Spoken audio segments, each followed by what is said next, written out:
Okay, in this lecture, we're going to take a look at an example of a component that uses a service to make calls to the backend.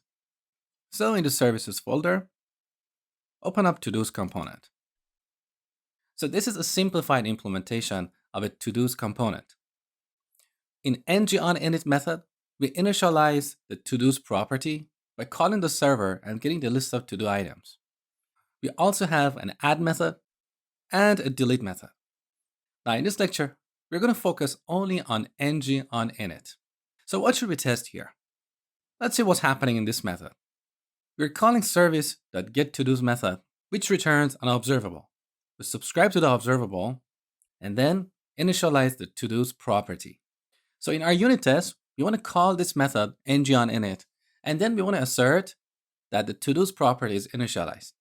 However, we're not going to use this service here because this service is going to make calls to the backend, and this is against the definition of a unit test. Because in unit tests, we don't want to touch the file system or a database or call backend services. We want to isolate a component from external resources. So in our unit test, we're going to give this component a fake service. This service is not going to make backend calls. It's just going to return a simple observable. So let's go ahead and do it. Open up our spec file.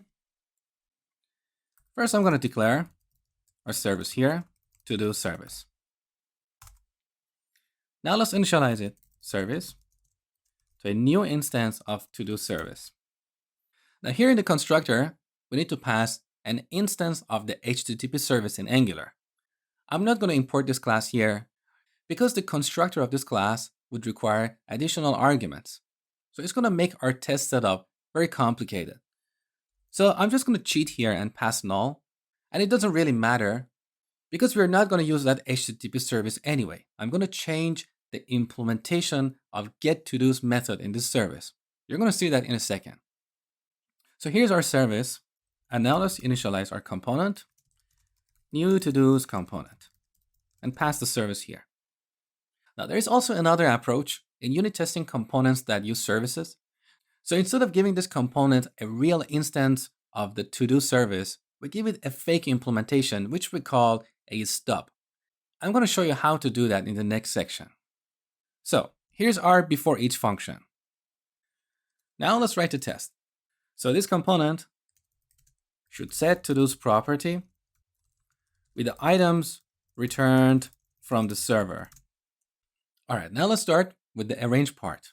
We want to change the implementation of the getToDo's method. To do that, we use a function in Jasmine called spy on. With this function, we can put a spy on a method in a class. And with that spy, we can check if that method has been called. We can change the implementation of that method.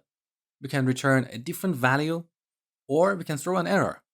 So basically, with a spy, we get control over a method in a class. Now here, the first argument is the object we want to put a spy on. That is our service. And the second argument is the name of the method in that object. So get to-dos. Now dot and call fake. With this, we can change the implementation of getToDo's method. Let's have a quick look at the implementation of this method. Look, getToDo's is a method with no parameters that returns an observable. So here we need to pass a function with the exact same signature. The parameterless method goes to, and here's the body of our fake method. So here we want to return an observable. Let's go on the top and import observable from rxjs/observable. I'm also going to import rxjs add observable from. With this, we can create an observable from an array. Now here we need to simulate the response that is returned from the server. The server will return an array of to-do items. So here we need to add another array that includes one or more to-do items. We can use simple numbers here, and that's perfectly fine for this test because we're not going to test anything specific to items. Or if you don't like this, you can add real to-do objects here. ID1, title A, and then duplicate and change accordingly. Like this. But it's just going to add extra noise to our test, and it doesn't add any value.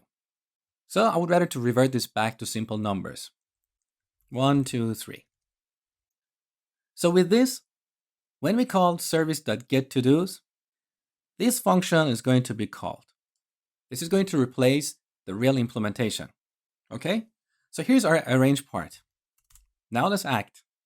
So component.ng on init. And now let's assert. Expect component.todos.length to be greater than 0. That's one way to write this expectation. It's a little bit more general. We can be a little bit more specific. So we can write it like this. We expect the length to be 3 because we are returning exactly 3 to the items from the server. We can also make it a little bit more specific. So we want to make sure that what we have here in this property is exactly what we get from the server. So here I can declare a variable,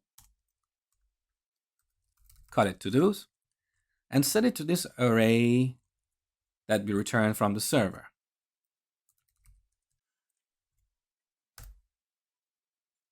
And then we can change our assertion. So we expect this todos to be this array here. Let's test it.